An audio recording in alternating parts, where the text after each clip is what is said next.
I am doing my art project and need a circle right in the middle, divided into 24 equal parts.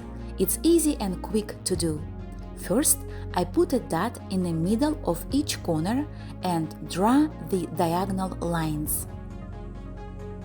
Then I put a dot in the middle of each side and draw horizontal and vertical lines.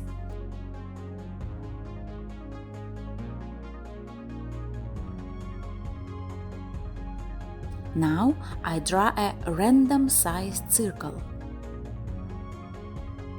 Using the same size, I make a couple of marks left and right from each intersection. After that, I like to go over it and make a solid dot of each intersection. Now I connect all the dots and make sure that they all go through the center.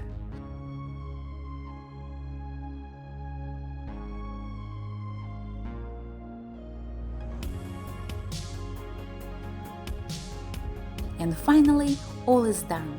I am ready for my art project. I hope you enjoyed my video. Please like and subscribe.